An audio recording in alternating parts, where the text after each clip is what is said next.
Welcome to AKM channel అండి. ఈరోజు నేను మీకు మామిడికాయ మసాలా పప్పు చేయడం చూపిపోతాను. రోజు పప్పు ఎప్పుడు ఇంట్లో ఉంటుంది కాబట్టి రోజు పప్పు చేసుకుని వెరైటీగా అది ఏ పప్పు చేసుకుని బోర్ కొడుతుంది జనాలు కాబట్టి నేను వెరైటీగా చూపిస్తున్నాను.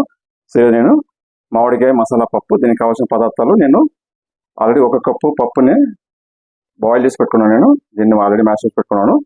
ఒక్క మామిడికాయని పొట్టు తీసి దాన్ని పేస్ట్ చేసి పెట్టుకున్నాను అండి. 1 టమాటో, 4 పచ్చిమిర్చి, 2 ఎండుమిర్చి, 4 రెమ్మ కరివేపాకు. ఇక్కడ నేను కొద్దిగా కోకోనట్ పౌడర్ తీసుకున్నాను. కోకోనట్ పౌడర్ మీద ఫ్రెష్ కోకోనట్ ఉంటే తీసుకోండి, పర్లేదు. నేను దాన్ని వేయించాల్సి వస్తాయి కాబట్టి నేను డ్రై కోకోనట్ తీసుకున్నాను. దీన్ని నేను 1 ఫుల్ గడ్డ వెల్లుల్లి పొట్టు తీసి వేయించి పెట్టుకున్నాను. వెల్లుల్లి, మినపప్పు 1 స్పూను, 1/2 స్పూన్ మిరియాలు, 1/2 స్పూన్ జీలకర్ర వేసి నేను వేయించి పెట్టుకున్నాను. దీన్ని మిక్స్ పెట్టుకున్నానండి. ఇప్పుడు నేను ఆల్రెడీ కడాయి పెట్టుకున్నాను అండి. కడాయి పెట్టి ఆయిల్ వేసుకున్నాను. దీనిలో ఆవాలు, కొద్దిగా జీలకర్ర,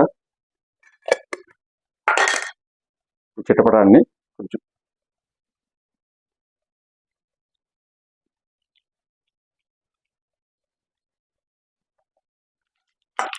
ఇప్పుడు ఆవాలు జీలకర్ర చిటపటాన్ని ఉంది. దీన్ని కొద్దిగా ఇంగు వేసుకుంటాను నేను. ఇంగువ, ఎండుమిర్చి, దీనిలో కరివేపాకు వేసుకుంటాను. ఇప్పుడు కరివేపాకు చెట్టు ఇప్పుడు మంచిగా అయింది. ఇప్పుడు పచ్చిమిర్చి అండ్ టమాటా 2 యాడ్ చేసుకుంటున్నాను. ఇది కొంచెం మంచిగా వేగని మగ్గినండి ఆయిల్లో. ఇప్పుడు ఇది అయిందండి. సో టమాటా బాగా మగ్గింది. ఇప్పుడు నేను దీన్ని మిక్సీ కొట్టి పెట్టుకుంటే మిశ్రమం అనేది యాడ్ చేసుకుంటున్నాను.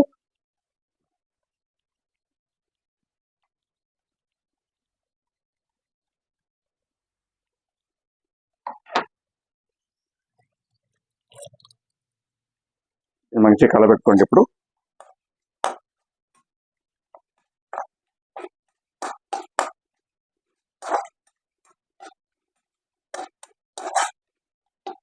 దీనిలో కొద్దిగా పసుపు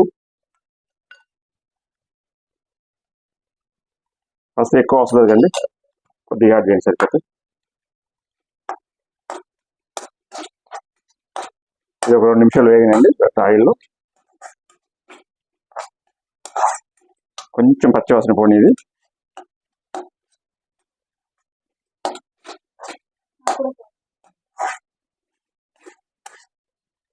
ఇప్పుడు ఆయిల్ వేగిందండి. ఇది జీలకర్ర మనం కోకోనట్ జీలకర్ర అంతా ఇదంతా వేసిన తర్వాత ఆయిల్ ఫ్రై అయితే ఆ స్మెల్ అన్ని మంచిగా వస్తాయండి. అప్పుడు మీరు దీన్ని ఆల్రెడీ చేసి పెట్టుకున్న పప్పుని దీన్ని యాడ్ చేసుకోండి.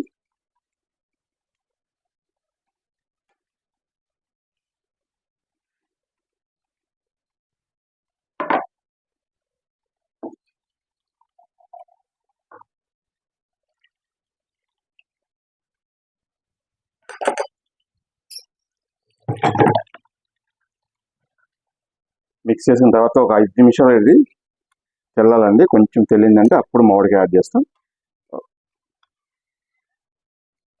ఇప్పుడు కొంచెం తెల్లిదా వస్తుందండి. ఇప్పుడు ఈ మామిడికాయ కొంచెం దీన్ని యాడ్ చేసుకుంటాం.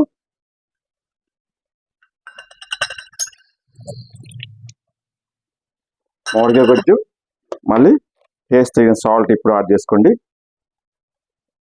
సాల్ట్ ఇప్పుడు యాడ్ చేసుకుంటున్నాను. యాడ్ చేసుకున్న తర్వాత మంచిగా కలబెట్టి వదులుకోండి మామిడికాయ కొంచెం. సో మామిడికాయ మసాలా పప్పు రెడీ అయిపోయిందండి. ఇప్పుడు నేను ఆఖరి కొద్దిగా కొత్తిమీర చల్లించుకుని నేను సర్వ్ చేసుకుందామండి. అయిపోయింది.